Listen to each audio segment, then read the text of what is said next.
जीवन जगत असताना सध्या आपण न्यूजला वगैरे किंवा जगाला पाहतो, तर तुमच्या समोर कोणत्या बातम्या किंवा न्यूज येतात? पाऊस पडतो, लोक मरतायत, गाड्या वाहतायत, अजून पूर, बाढ येते, मोठा पूर येतो, भूकंप होत आहे, सुनामी येत आहे, बॉम्बलास्ट होत आहे, लढाया होत आहेत, युद्ध होत आहेत, लोक एकमेकाला मारामाऱ्या करायला थोडे मागे पुढे पाहत नाहीत, भीत नाहीत. मुलींना किडनॅप करून नेतात, त्या मुली डायरेक्ट कायमच्या गायबच होतात. भारत देशामध्ये खूप मोठ्या प्रमाणात ही संख्या आहे. मिनिटाला कितीतरी मुली गायब होतात भारतातून, एवढा त्याचा मोठा आकडा आहे. तुम्ही सुरक्षित आहात, देवाला धन्यवाद. Hallelujah, hallelujah. आपण सगळे सुरक्षित आहोत, देवाला धन्यवाद. आपल्या अवतीभोवती आपण पाहतो की खूप भयानक अशा घटना, आणि 2025 मध्ये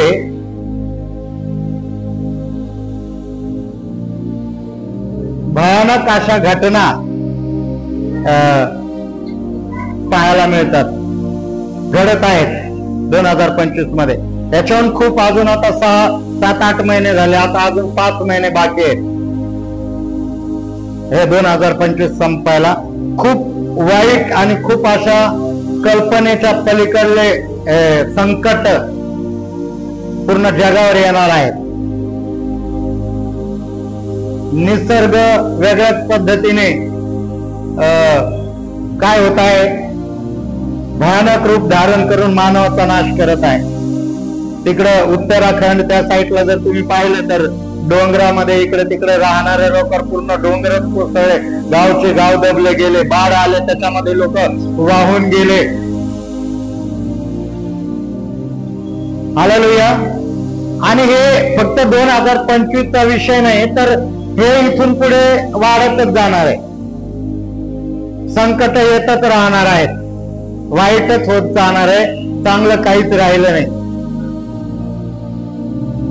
आणि अशा वेळी जर या संकटातून सुरक्षित राहायचंय, ह्या वातावरणातून जर सुरक्षित राहायचंय, जर स्वतःला आणि आपल्या कुटुंबाला, जर आपल्या परिवाराला जर सांभाळायचंय, आशीर्वादित जर राहायचंय, तर आपल्याला काय करावं लागेल? काय करावं लागेल? तुम्हाला वाटतं का तुम्ही सुरक्षित राहा म्हणून? वाटतं? किती लोकांना वाटतं तुम्ही सुरक्षित, तुमचा परिवार सुरक्षित? का तुमचं म्हणणं मी राहतो, माझ्या परिवाराला देतो ढकलून, गेलं ते एकटाच जगत, असं काय? सगळ्यांना वाटतं ना आपला मी आणि माझं घर, मैं और मेरा घराना सुरक्षित रहना चाहिए, सेवा बाद में. हालेलुया. तर सुरक्षित राहावं असं आपला परिवार, असं आपल्या प्रत्येकाला वाटतं. तर अशा कठीण प्रसंगी जिथे घरातून बाहेर गेल्यावर किंवा घरातच म्हणा कुठंच सुरक्षित नाहीये, आहे का सुरक्षित? मागे ते अहमदाबाद विमान अपघात झाला, वरून कोसळलं, तर लोक म्हणत होते नसते गेले तर बरं झालं असतं. पण जे हॉस्टेलचे लेकरं जेवण करत होते त्यांच्या बिल्डिंगवर, त्या हॉस्टेलवर जाऊन विमान आदळलं, ते कुठं फिरायला गेले होते? ते स्वतःला किती सेफ फील करत असतील. आम्ही बिल्डिंग मध्ये, आम्ही हॉस्टेलमध्ये, आम्ही कॅन्टीन मध्ये आता जेवण करतोय, दुपारचा जेवणाचा वेळ झाला, सगळे जेवत आहेत, आणि विमान त्या बिल्डिंग वर कोसळलं आणि तिथे बरेच जण मेले. म्हणजे कुठंच सेफ नाहीये. आहे का सेफ? सुरक्षित आहे का? नाहीये. एवढ्या सगळ्या वातावरणामध्ये, वाईट परिस्थितीमध्ये, जिथे कुठंच सेफ नाही, अशा सगळ्या वातावरणात तुम्हाला काय सेफ वाटतं, म्हणजे सुरक्षित वाटतं? कोणतं ठिकाण, कोणती जागा, किंवा काय केल्याने किंवा कुठे गेल्याने आम्ही सुरक्षित राहू असं तुम्हाला वाटतंय का? मग बरेच लोक देशच बदलितात. ते म्हणतात आता या देशात सुरक्षा नाही, आता आम्ही दुसऱ्या देशात जाऊन राहतो सगळं विकून. त्या अहमदाबादच्या फ्लाईट मध्ये असंच एक परिवार होता ना, लेकर होते जुडवे, डॉक्टरची फॅमिली, जर तुम्ही न्यूज वाचले असेल तर. त्या बायकोने राजीनामा दिला 1 दिवस आधीच, कारण लंडनला ते शिफ्ट तिकडं लेकरा बाळाला घेऊन चालले होते. आता तिकडच राहायचं का आमचं, इकडं राजीनामा दिला नोकरीचा, नवरा पण तिकडे डॉक्टर, नवऱ्याने सारा बंदोबस्त केला तिकडे, म्हणजे परिवाराला सांभाळायचा. आता लेकरांना घेऊन यायचं, बायकोला घेऊन यायचं, लेकरांना इथं शिक्षण करायचं. बायकोने राजीनामा दिला, आता बायको तिकडे मोठ्या पगाराला मोठ्या हॉस्पिटलमध्ये त्या देशामध्ये नोकरीला लागेल. आम्ही आमचा परिवार घरदार सगळी तयारी करून तो बायको लेकरांना घ्यायला आला होता. तो व्यक्ती एक दिवस आधी राजीनामा दिला, दुसऱ्या दिवशी ते फ्लाईटने उड्डाण केला आणि ती 1 मिनिटात ती फ्लाईट काय झाली, कोसळली. म्हणजे कुठंतरी जाऊन राहतो आणि आम्ही तिकडे सुरक्षित राहू, जर असं कोणाला वाटत असेल तर ती भ्रामक कल्पनेमध्ये नाही राहायचं की आम्ही कुठेतरी गेल्याने, कुठे जागा बदलल्याने सेफ राहू, सुरक्षित राहू. तर मग मी प्रश्न केला, कुठे सेफ राहणार? कमॉन, लवकर उत्तर द्या ना. छान. कुठे पळून काय फायदा नाही, फक्त देवाच्या उपस्थितीत. अजून छान उत्तर आहे, पण अजून मला चांगलं पाहिजे. कोणती जागा सेफ आहे आजच्या जगामध्ये? चर्च. हा, बरोबर, चर्च. काय त्यासाठी आपण टाळ्या वाजवू. चर्च हे अशी जागा आहे जो जगामध्ये सेफ आहे, सुरक्षित आहे. चर्च मधूनच तुम्ही सुरक्षित राहू शकता, तुमचं कुटुंब, तुमचा परिवार सुरक्षित राहू शकता. तुम्हाला खायला प्यायला चर्च मधून मिळू शकतं, तुम्हाला सेफ्टी आणि सुरक्षा चर्च मधून मिळू शकतं. आता म्हणाल पास्टर आता पुढच्या रविवारपासून राशन चालू करणार आहेत का काय? पुढच्या रविवारी आम्ही बॅगा घेऊन यावं का काय? असं काही होणार नाही. Hallelujah, hallelujah. आमच्या देवाविषयी, आमच्या यहोवा परमेश्वराविषयी त्याचे वेगवेगळे नाव आहेत. आमच्या परमेश्वराचे जर नाव तुम्ही पाहिले तर खूप वेगवेगळे नाव. त्यापैकी एक नाव आहे यहोवा इरे. काय नाव आहे? यहोवा इरे, म्हणजे पुरवठा करणारा देव. काय त्याचा अर्थ? तो पुरवठा करणारा, प्रोव्हायडर, जो पुरवतो. तर यहोवा इरे एक नाव आहे जो पुरवठा करणारा देव आहे. आणि जर आम्ही त्या यहोवा इरेच्या भवनात, त्याच्या पवित्र मंडळी, त्याच्या चर्च मध्ये आहोत, तर तो इथे चर्च मध्ये येणाऱ्या प्रत्येकाचा सगळ्यात चांगला पुरवठा केल्याशिवाय राहणार नाही. तो पूर्ण करणारा देव आहे. म्हणून चर्च मधून आमच्या त्या गरजा पूर्ण होतात आणि होतील, आणि त्याच्यामध्ये आहे भरभराट. हालेलुया. आपण वचन वाचू आणि आपण मग पुढे जाऊया. आपण वाचूया 91चं एक वचन, भजन संहिता.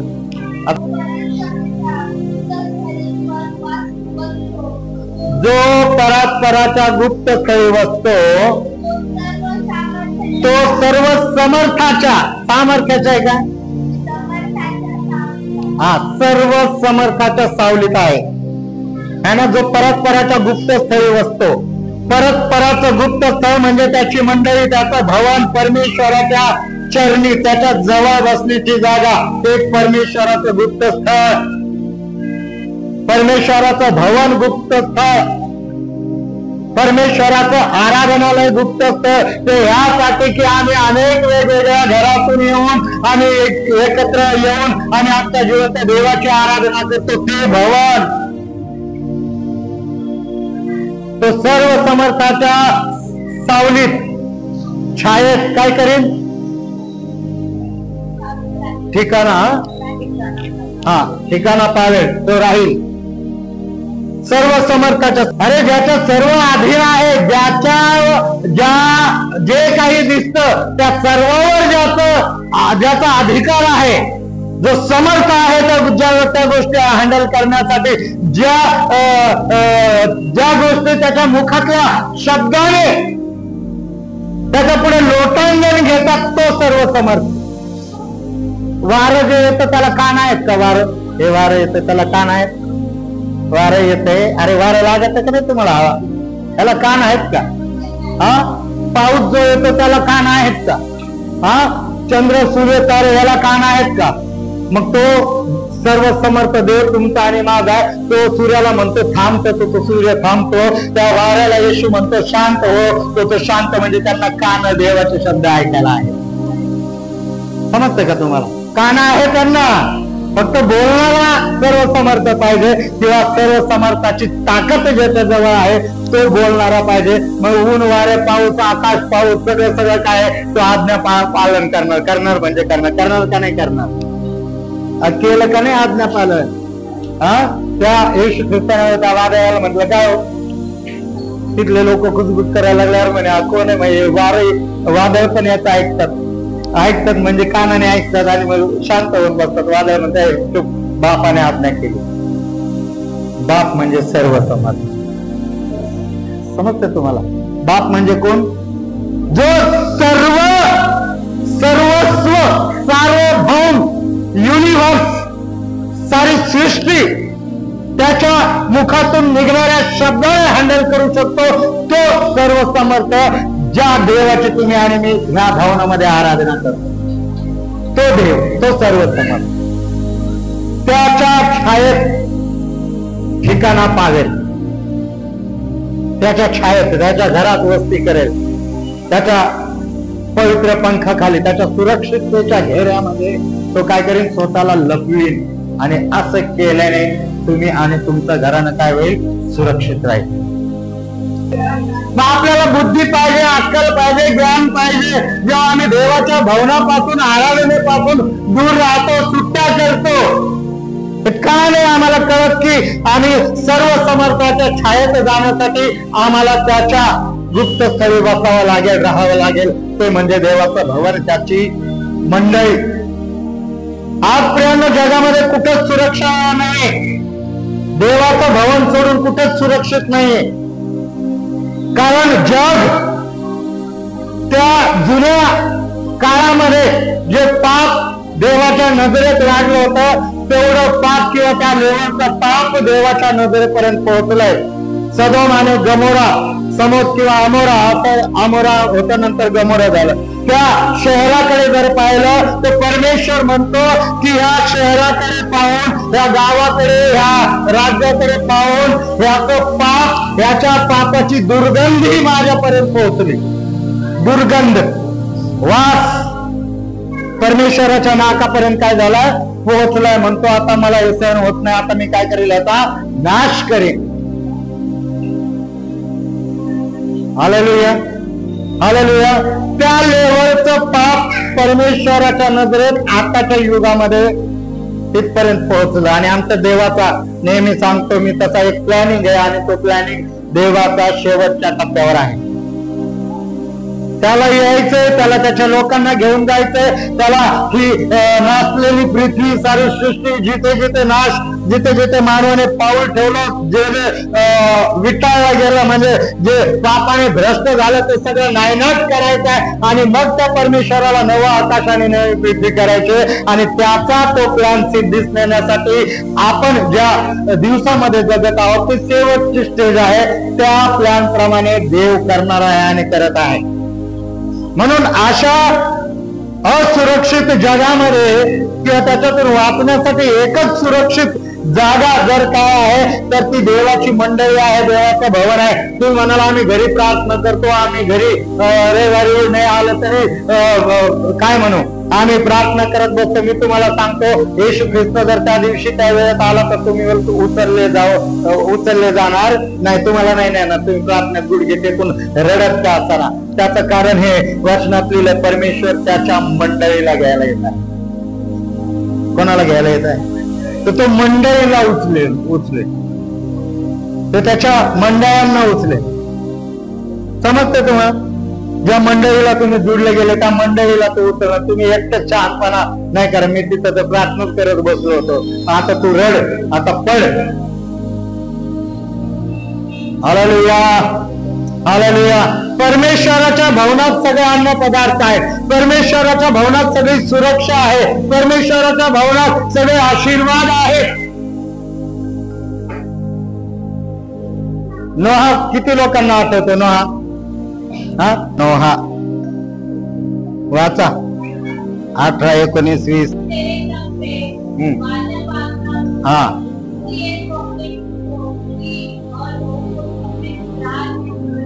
हाँ, इसलिए मैं तुझसे क्या करता हूँ, वाचा बांधतो. प्रेम इकडे लक्ष द्या एक मिनिट. आमचा देव, ज्या देवाची तुम्ही खऱ्या अंत करणाऱ्या भक्ती करता, जर खऱ्या अंत करणारे तुम्ही त्याच्या प्रति समर्पित असलात, जर तुम्ही त्या देवाला खऱ्या अंत करणारे, त्याची आराधना करणारे जर लोक असला, देवाचं भय बाळगणारे लोक असला, खरोखर पापाला आपल्यापासून दूर ठेवत असला आणि इमाने इतबारे त्या देवाची सेवा जर करत असला, तर तो देव असं म्हणतो की म्हणून मी तुझ्या सोबत वाचा बांधतो, म्हणून मी तुला शब्द देतो, म्हणून मी तुझ्या सोबत आहे, म्हणून मी तुझी काळजी घेतो. आता देव ह्या घटनेमध्ये जगाचा नाश करायला जात आहे. काय करायला जात आहे? कारण त्याच्या आधीचे काही वचन वाचले तर देव म्हणतो की मी माणसाला बनून पस्तावलो. पहिल्यांदा देव ह्या अध्यात म्हणतो मी माणसाला बनून काय झालो. त्याच्यात पण त्या सदोम आणि गमोरा सारखीच परिस्थिती होती. नोहाच्या काळात त्या काळातल्या लोकांचं पाप देवासमोर देवापर्यंत पोहोचलो होतं. म्हणतो मला या लोकांना पाहून दुर्गंधी येते. एकाचं हृदय चांगलं नाही, एक देखील नीतिमान नाही, एक देखील धर्मी नाही. सगळे बळकले आहेत, सगळे आपापल्या मार्गाला लागलेले आहेत. आणि आता मी मानव जातीला बनवून काय झालं, पस्तावलोय, दुःख झालं त्या देवाला पहिल्यांदा. आणि म्हणतो मी आता या मानवाला पृथ्वीवर अजून काय काय ठेवणार, मी नाश करणार. पण जेव्हा देव पाहतो की त्याच्यामध्ये एक व्यक्ती असा आहे जो त्याचं भय बाळगणारा, देवाचं भय मानणारा आहे, आणि तो म्हणजे नोहा. हालेलुया. नोहा देवाचं भय बाळगणारा त्याला दिसला, देवाची आराधना करणारा दिसला, देवाच्या जवळ बसणारा दिसला, वाईटापासून स्वतःला दूर ठेवणारा नोहा त्या परमेश्वराला दिसला. आणि तो परमेश्वर म्हणतो की जर मी अखिल पृथ्वीचा नाश केला, अखिल मानवजात जर मी नाश केली, तर त्याच्यामध्ये नोहा आणि त्याचा परिवार देखील नाश होईल. म्हणून मग परमेश्वर नोहाला म्हणतो काय म्हणतो तिला काय, हा, परंतु तुझ्या सोबत म्हणजे मी हे नाश करणार. आता माझ्या मुखातून शब्द गेलाय म्हणजे पूर्ण झाल्याशिवाय राहत नाही.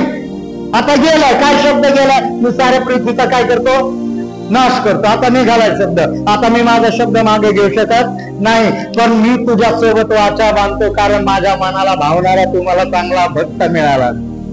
हालेलुया. मी तुझ्यासोबत वाचा बांधतो की मी तुझा नाश करत नाही, मी तुझ्या परिवाराचा नाश करत नाही. प्रेम किती गोड देव आहे, किती गोड देव. दिसतो का देव तुम्हाला गोड आहे म्हणून याच्यात? अरे दिसतो का नाही?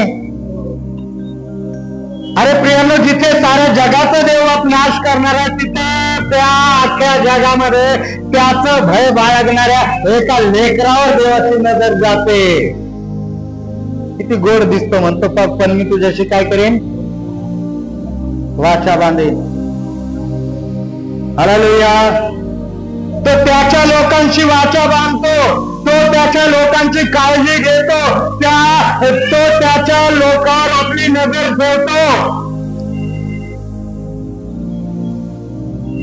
तुम्ही संकटातून जात असले, वाईट परिस्थितीतून जात असले, कुठल्याही वाईट परिस्थितीचा सामना करत असले, प्रॉब्लेम मध्ये असले, तरी हे लक्षात असू द्या की जर तुम्ही देवाचा भय बाळगणारे किंवा त्या जिवंत देवाची आराधना करणारे जर का लोक असाल, तर लक्षात असू द्या की त्या जिवंत देवाची नजर तुमच्यावर आहे. आणि जोपर्यंत देवाची नजर तुमच्यावर आहे, लक्षात असू द्या की तुम्ही सुरक्षित आहात.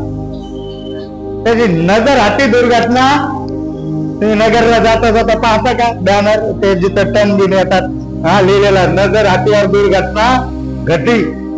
जर का देवाची नजर तुमच्यावर हातली दुर्घटना झाली, 100% आहे. म्हणून नोहावर आणि त्याच्या कुटुंबावर, त्याच्या परिवारावर त्यांना आपल्या आता जिवंत देवाची नजर येते. म्हणून म्हणतो मी तुझ्याशी काय करतो, वाचा बांधतो. देवाने प्रियांनो आपल्या इथे बसलेल्या प्रत्येकासोबत असंच बोलला पाहिजे की ज्योती मी तुझ्याशी वाचा बांध, सल्लो मी तुझ्याशी वाचा बांध, पायल मी तुझ्याशी वाचा बांधतो, प्रवीण मी तुझ्याशी वाचा बांधतो, निलेश मी तुझ्याशी वाचा बांधतो.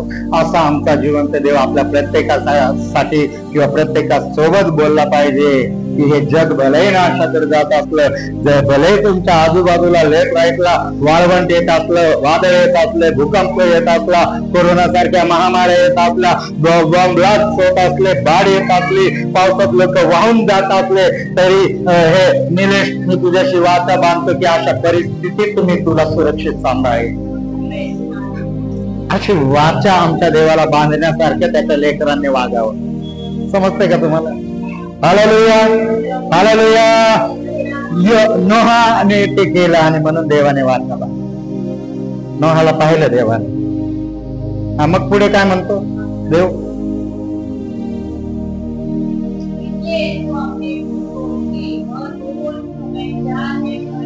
इसलिए तो अपने पुत्रों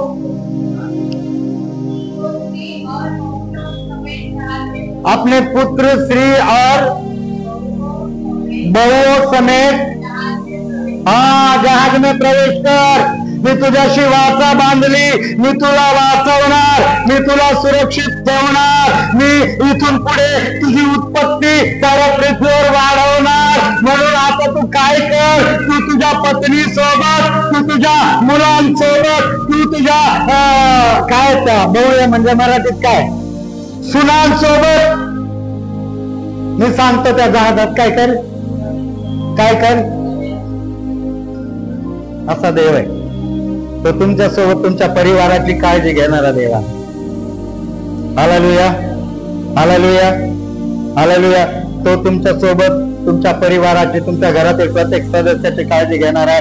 लक्षात ठेव की तू तुझ्या घरातील प्रत्येक सदस्यासोबत जहाजात प्रवेश कर. म्हणजे आजच्या युगाचं जहाज म्हणजे देवाची मंडळी चार्ज. आपण सहज आपल्या लेकराला, आपल्या बायकोला, आपल्या सोनाला, आपल्या भावाला म्हणतो ठीक आहे आजच्या दिवस नाही करा घ्यायला. अरे देव म्हणतो तू त्यांना घेऊन त्या जहाजात प्रवेश. तो म्हणता मग काय आजच्या दिवसात तुम्ही पण म्हणता मी लय दिवसाचा खाडच नाही त्याला, ते दुसरे नाही काय. मग मी आज आशय मला काय म्हणते तुमचे फोन बिना आला का?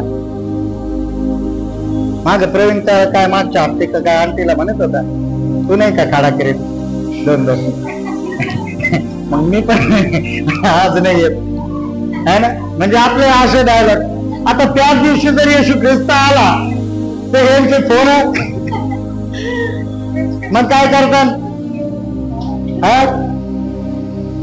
मग तुम्ही म्हणतात का आज सुट्टी घेतली होती, स्वर्गदूत येऊन त्या मंडळीला असं उचलून जा एकेकाला. इथं केवढे लोक आहेत? 15-20-25 लोक आहेत. तर 25 स्वर्गदूत इथे उतरणार आणि एकेकाला उचलून घेऊन जाणार सेफ, सुरक्षित. हालेलुया. तर तू काय तू कर, एवढ्यांना घेऊन जहाजामध्ये काय कर, प्रवेश कर. म्हणजे मंडळीमध्ये, चर्चमध्ये अशा संकटाच्या वेळी, कारण मोठं संकट ह्या जगावर येत आहे, तर तू जहाजात प्रवेश करतो. अजून खूप मोठे संकट आता तुम्ही पाहणार जे जगामध्ये, जगाच्या आधी म्हणजे आपल्या पाठीमागच्या काळात कधी घडले नाही असे संकट येणाऱ्या काळात आपल्याला पाहायला मिळणार आहेत. आणि तेच लोक सुरक्षित आणि आशीर्वादित आणि सेफ राहतील जे देवाच्या जहाजामध्ये प्रवेश केलेले असते. म्हणून आपल्या लेकरा बाळाला, बायकोला, नवऱ्याला, आपल्या परिवारातील सदस्यांना घरी राहू देऊ नका, बसू देऊ नका. त्यांना म्हण की सुरक्षित जहाजात बोला त्यांना सुरक्षित जहाज एकच आहे आणि देवाची मंडळी आहे. हालेलुया. सहज म्हणू नका कुठंतरी गेले, काम होतं, बाहेर होतं. त्यांना सांगा की जिवंत देवाच्या मंदिरात, त्याच्या भवनात देवाची सुरक्षा कशी आम्हाला सांभाळते. म्हणून भजन 91 काय म्हणते? जो परात्पराच्या गुप्त स्थळी बसतो तो सर्व समर्थाच्या सावलीत राहील.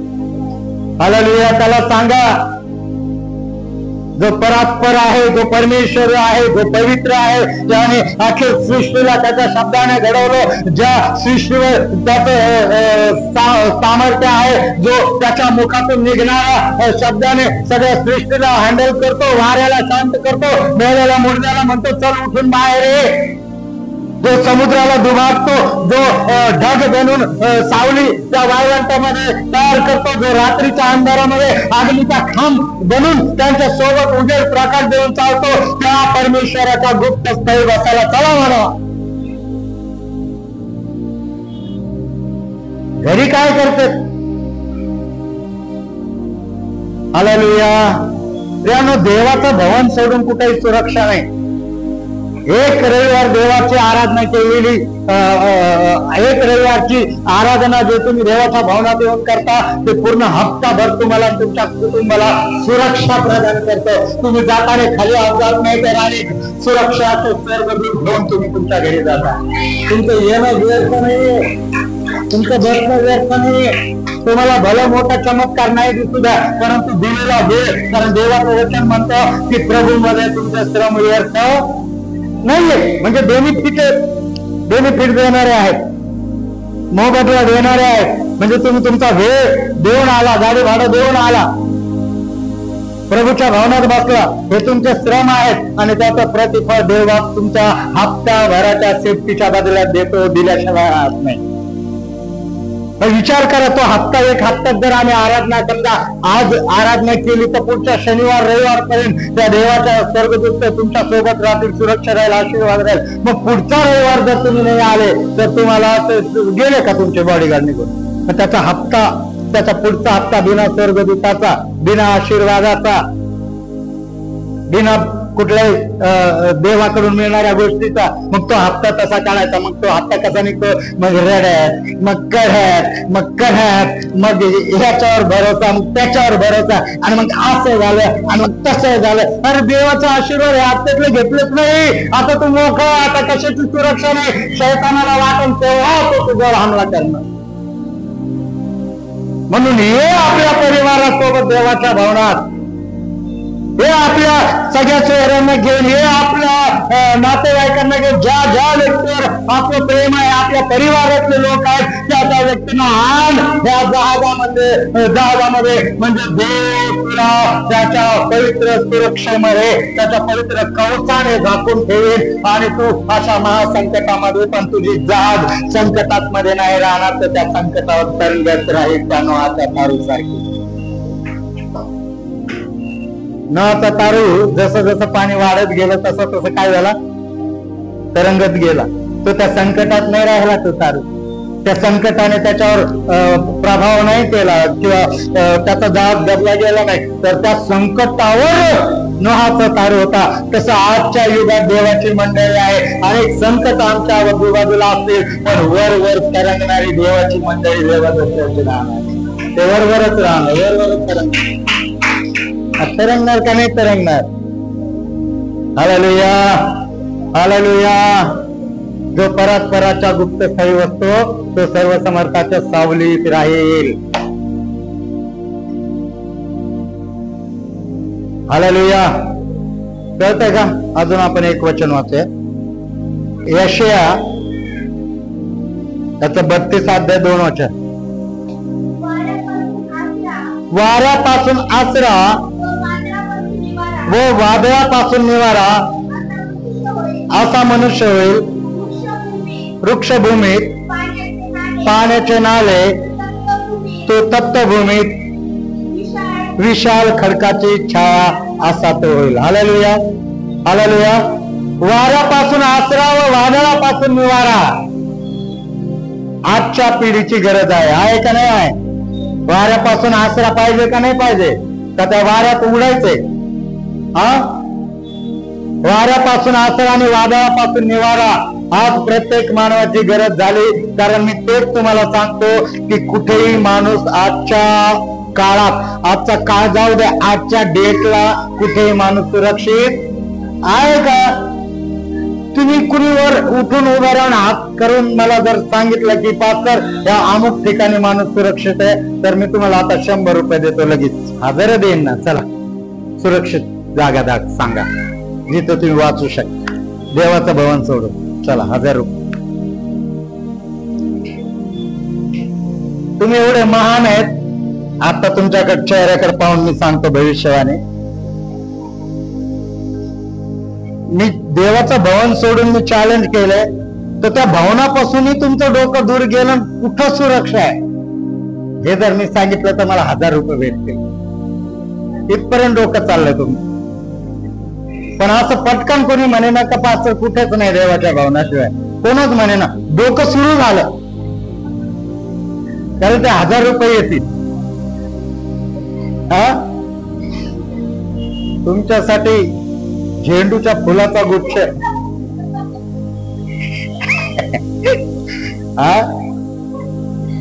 एक नारळ, ते पण डोक्यात आणायला. तुम्ही सुरक्षा शोधायला लागले खरंच त्या 100 रुपयासाठी, त्या 1000साठी. अरे कुठंच नाहीये, देवाचं भवन सोडून कुठंच सुरक्षा नाही, तोच सुरक्षित आहे.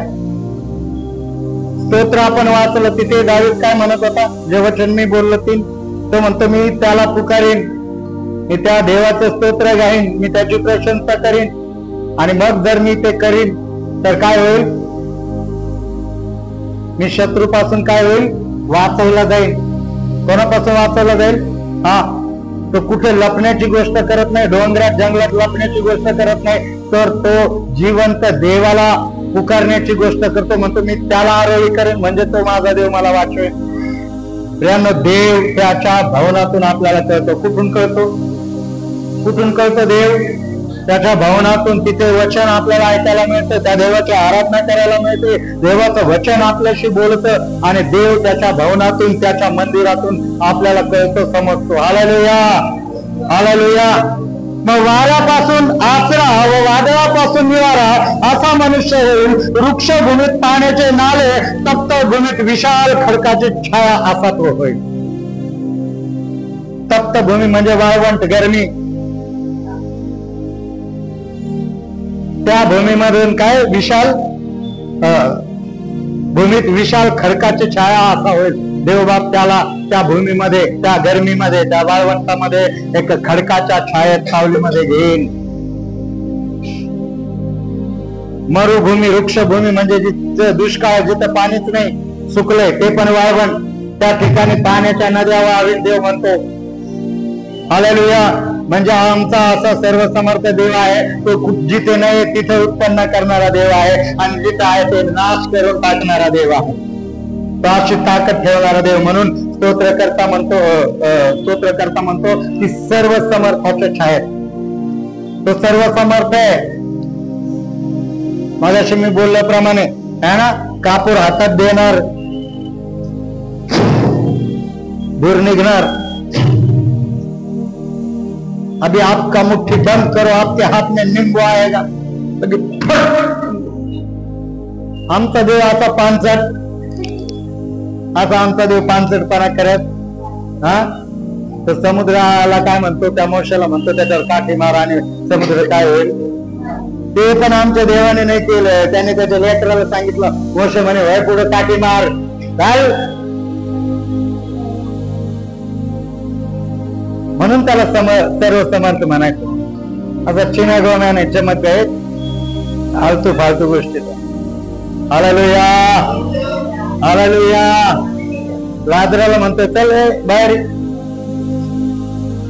मुर्दे भी सुनते. तुमच्या जे छोटे छोटे प्रॉब्लेम, तुमचे जे छोट्या छोट्या समस्या आहेत, त्याला कधी म्हणता काय येशूच्या नावात बाहेर निघ? तुम्हाला म्हणायचंच नाही. मला आपल्यापैकी तिथं एक भाऊ आहे तुमच्यामध्ये, नाव नाही घेऊ वाटत, तो म्हणत होता आमचा देवावर विश्वास नाही, आमचा कुठून पैसा येतो, कोणते गेम खेळल्याने पैसा येतो, त्याच्यावर विश्वास. मग इथं काय होतं नेमकं? इथं तुमचा विश्वास, त्या विश्वासाचं खच्चीकरण होतं. म्हणजे त्याला दोष देऊन नाही बोलायचं. शैतानाने असे माइंड आपल्या लेकरांचे, आपल्या भावांचे खराब करून ठेवले. हा फक्त एकट्याचा विषय नाही, प्रत्येक मंडळीमध्ये किंवा जे लोक देवापासून दूर आहे, देवावर विश्वास ठेवायला तयार नाही, त्यांचे मन शैतानाने असे आंधळे केले की तुम्हाला मानवाकडून काहीतरी येईल, कुणी दिल्याने काहीतरी मिळेल, त्याच्यावर भरोसा ठेवल्याने काय, पण देवाकडून भरोसा, देवावर आमचा भरोसा नाही होत. समजतं तुम्हाला? हे भयानक आहे, हे भयानक आहे. आमचा देव असा आहे. Hallelujah, hallelujah.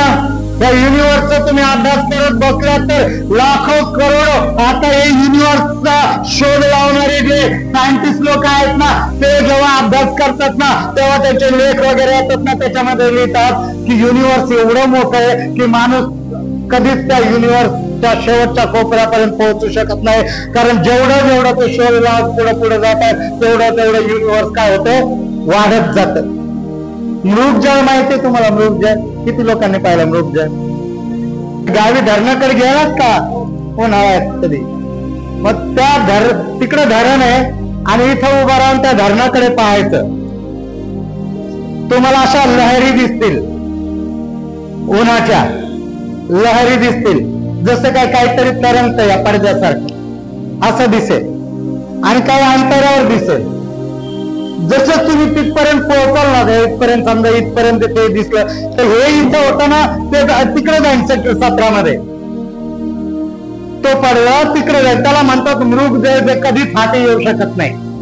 एक वाफेच एक पडदा, फार अंधुक असा पडदा, म्हणजे दिसतो डोळ्याने. कधी जास्त ऊन असलं ना, तुम्ही पहा इकडे दिसेल. हा, उन्हाची वाफ, ज्योतीसाठी टाळ्या. सोपा साधा शब्द, ती उन्हाची वाफ पाहिली आता तुम्ही पण, त्याला मृगजळ नाव आहे. पुस्तकी भाषा का शिकलेल्या लेकराला कसं काय माहित नाही, मला लय मोठा प्रश्न पडतो त्यांचं शिक्षण काढलं का. तर आमच्या पहिली दुसरीला मृगजळ शब्द होता. हे 15वी 16वी 14वी 12वी वाले बसले, तू किती यार झाला मृगजळ, तो उन्हाचा काय म्हणे पडदा, वाफ. तर ती कधीच हाती येत नाही. हे अजून सोपा शब्द, त्याला मृगजळ म्हणतात पुस्तकी भाषेमध्ये. ठीक आहे, आता समजलं सगळं. ते कधी हाती आले का? तुम्ही प्रयत्न केला का पकडण्याचा प्रयत्न केला? ते कधी हाती येत नाही. तसं ब्रह्मांड, तसं काय आहे, युनिव्हर्स आहे. हे शास्त्रज्ञ काय करतात, शोध लावतात, दुर्बिणीतून पाहतात आणि त्याच्या जवळ जायला पाहतात. ते अजून किती करोडो किलोमीटर जाते. तिथं पोहोचले का त्याच्या पुढे अजून मोठी सृष्टी दिसते. तर जेव्हा ते ह्या सृष्टीबद्दल ते एक्सप्लेन करतात, लेख लिहितात, तेव्हा म्हणतात एवढं भयानक आहे सृष्टी, एवढं देवावर विश्वास नाही त्यांचा. ते म्हणतात निसर्गाने असं भयानक बनवून ठेवलंय, त्या मानव आपण धुळीच्या कणासारखेच आहे. त्याच्यामध्ये एक पृथ्वी, मग त्या पृथ्वीवर आपण एक छोटे छोटे माणसं त्या धुळीच्या कणासारखे. आणि मला तुम्हाला सांगायला आनंद होईल की जुन्या कराराच्या एका पुस्तकामध्ये परमेश्वराचं वचन म्हणतं, मानव हा धुळीच्या कणासारखा, पाण्याच्या थेंबातल्या त्या एका छोट्याशा बूंद जे असते त्याच्यासारखा आहे. आणि शास्त्रज्ञांनी आता शोध लावला, आमच्या देवाने आधीच त्याच्या वचनामध्ये लिहून ठेवले. समजते असा महान आमचा देव आहे.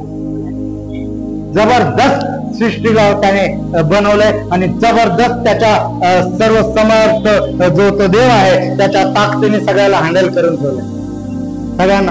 सगळ्याला कामाला लावलं, बरोबर काम चाललंय. चंद्राला बरोबर लावलंय, सूर्याला बरोबर लावलंय, पाण्या पावसाला बरोबर लावलं, बरोबर त्याने टायमिंग दिले. फक्त ज्या माणसाला परमेश्वराने बनवलं त्याच्या प्रतिरूपाला तोच बिघाडला. सारी सृष्टी चालली बरोबर. Hallelujah, hallelujah. उत्पत्तीमध्ये येऊ आपण आणि बंद करू. हा, हर सब जीवित प्राणी, हा, एक एक जाति के, हा हा हा हा, त्याच्या ती प्रॉपर्टी आहे. काय आहे? काय? हा, जुन्या काळात प्रॉपर्टी लोक कशा, प्रॉपर्टी ज्यांच्याकडे असायची ती कोणती प्रॉपर्टी असायची? ज्याच्याकडे जास्त जनावर तो धनवान, तो श्रीमंत, राईट. तर ह्या जहाजामध्ये प्रॉपर्टी आहे. काय आहे? आता नीट ऐका, हे शेवटचं लाईन आहे, महत्वाचं आहे. ह्या जहाजामध्ये प्रॉपर्टी आहे का नाही आहे? हा, नेक्स्ट पुढवाच बेटा. हा हा हा हा, सगळं धन आहे. हा हा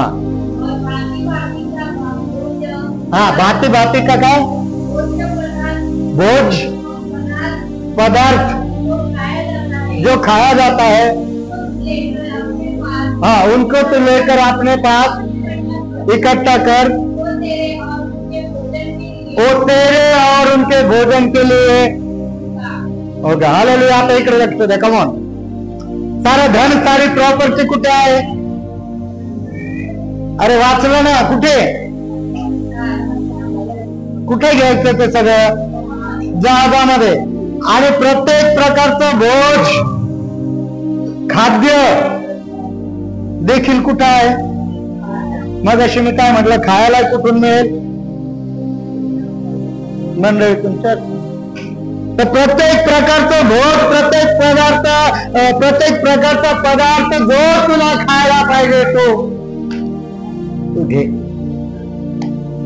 म्हणजे तुझं आणि तुझ्या लेकराचं, परिवाराचं काय होईल? त्याने पोट भरेल।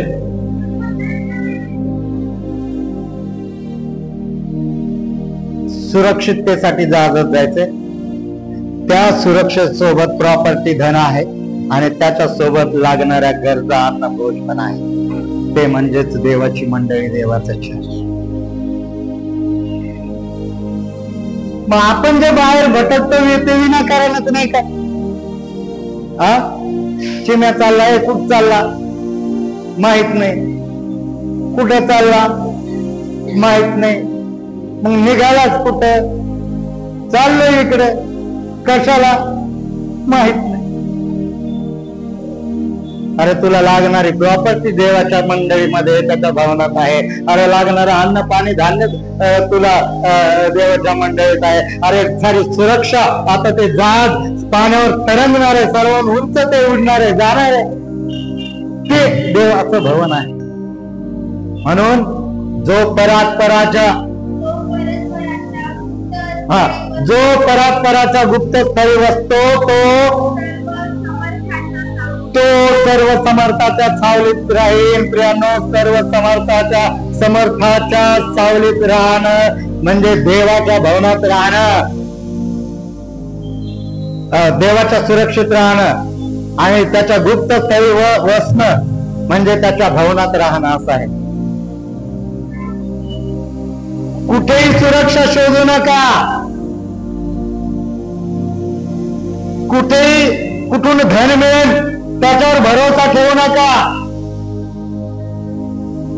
एक उदाहरण तुम्हाला सांगतो आणि संपवतो, एका पास्टरचे आहे आणि ते असं म्हणतात की देवाने, जेव्हा मी देवाची सेवा करत होतो तेव्हा देवाने मला हे दिलं, पास्टर साहेब आमच्या घरात रोज प्रार्थना व्हायची, रोज आमचा परिवार एकत्र आराधनेला बसायचा, रोज आम्ही देवाची भक्ती करायचो आणि मग त्याच्यानंतर देवाने आम्हाला आशीर्वादित केलं।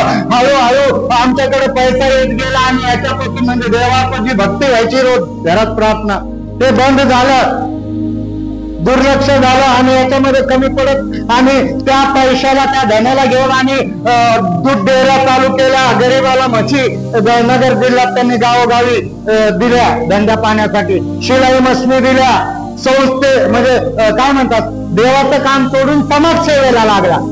म्हणजे देवामधूनच करायचंय पण देवावर फार लक्ष कमी झालं, देवाची आराधना करणं बंद झालं, घरातली प्रार्थना बंद झालं, सगळं बंद झालं। आता सारं लक्ष कुठं? समाजसेवा करण्यामध्ये।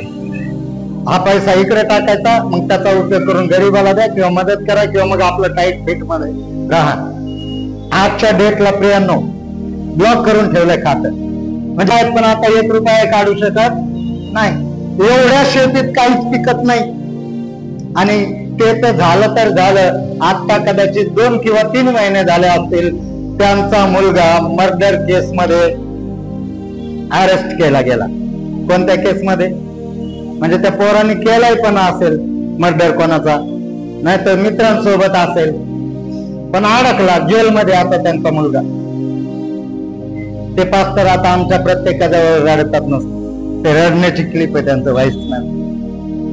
ते म्हणतात तुम्ही सगळे मिळून आमच्याकडे या, सगळे पास्टर या, माझ्या घरात प्रार्थना चालू करा, माझ्या घरात आराधना करा, माझ्या घराला आशीर्वाद द्या म्हणायचं. आम्ही पहिलं देवात होतो तेव्हा कधी पास्टर लोक यायचे वेगवेगळे, आम्ही बोलवायचो, खूप सारं धन होतं तर आम्ही पास्टरला दान द्यायचो, भेट द्यायचो, ते पास्टर आम्हाला आशीर्वाद देऊन जायचे. पण आम्ही हळूहळू बंद केलं तर आम्ही सगळं सोडून दिलं. तेव्हापासून आमच्या घरात कुणी पास्टर येईना, आम्हाला कुणी आशीर्वाद द्यायना. आणि आज आमची परिस्थिती अशी. पुन्हा म्हणते का झालं काय कळायला पाहिजे.